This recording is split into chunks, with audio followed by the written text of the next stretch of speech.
Welcome to your Farm and Home Show. My name is Joanna Coles, and today we're visiting with Brandalyn Reddick. She's the Warren County Extension Agent for Family and Consumer Sciences. We are making pasta with steak and spinach. We need to start by cooking our pasta. Okay. So this calls for 1 box of penne pasta. So we're going to cook that ahead of time. But while it's cooking, we can go ahead and get started with some of our other ingredients. So this recipe calls for 2 peppers, and you can start by slicing those up. It calls for onion, so I've already sliced those up. Okay, so we have our induction burner on. How much of the olive oil do we use, Brandalyn? We're just going to use about a tablespoon of this. Okay. So I'm going to pour a little bit in there just to get going to cook our onions and our peppers. So you can go ahead and pour those in. And we're just going to cook those until they're tender. So while you're cooking those until they're tender, I'm going to mix up some dressing. So this recipe has a little bit of dressing that we're going to pour over in the end. And so I'm going to start by mixing that up. Okay. So our dressing is going to call for olive oil. So I'm going to pour that in here, and that's 1/3 cup. So I'll reserve that. A tablespoon of some Dijon mustard. And that's going to add a nice little flavor. Oh yes, it is, definitely. And usually with dressings, we want that oil base, and then we want some acidity, and that's where the vinegar is going to come in. Exactly. And this is 3 tablespoons of red wine vinegar. And then some garlic powder here. Okay. And garlic goes great with beef. And so how much garlic powder are we adding? I'm just using about a tablespoon of that. Okay. 1 tablespoon of salt. So reserve some of that there. And then some basil, a little bit of basil.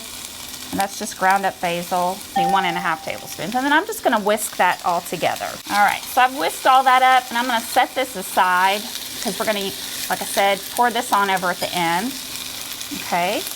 And then we're also going to add a little bit of seasoning to our steak. So for our steak, I'm going to use salt and pepper. Okay. And so what you have here is just a lean steak? Yes, this is 1 pound of lean steak, and we've sliced that up. Okay. So we're going to add some salt and some pepper to that. And a lot of people feel like steak is unaffordable, like it's expensive, but this dish is relatively inexpensive to make. It is. This dish serves 10 people. And the total recipe cost is $15.63, or per serving it's $1.56. So it's pretty good to serve, 10 people. Absolutely, and that pasta helps that stretch. Exactly. And then we're going to add some more garlic for this, and then some more of that. This has some basil, some Italian seasoning in it. So we're just going to add that in, and then we're going to coat it really well. Once those vegetables are real tender, then we're going to add in our steak and let that cook. I'm going to dump that in. Okay. Now you already pre-cooked this steak, so all we're doing here is just kind of marrying these ingredients together. We're marrying it, we're just heating it up.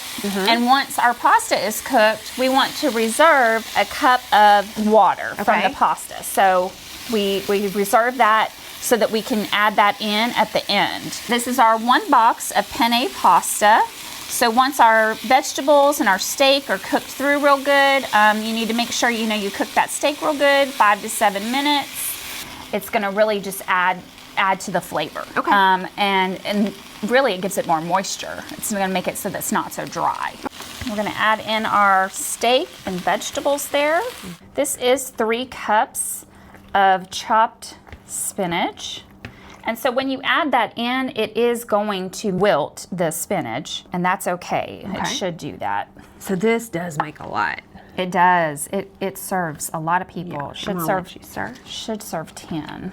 Now, Brandalyn, I see that you have one last ingredient over there to kind of top everything off. And when I think of steak, I do think of cheese. Is that Parmesan cheese? It is Parmesan cheese. Some people like cheese, some people don't. So that is optional. It's just some grated Parmesan cheese. And you just, again, it's one of those ingredients. Add as little or as much as you like. If they love this recipe, where do they get this? They can come right here to the extension office and we will print it out for them, or it's available in our recipe calendar. We appreciate you watching the Farm and Home Show and hope you have a great day.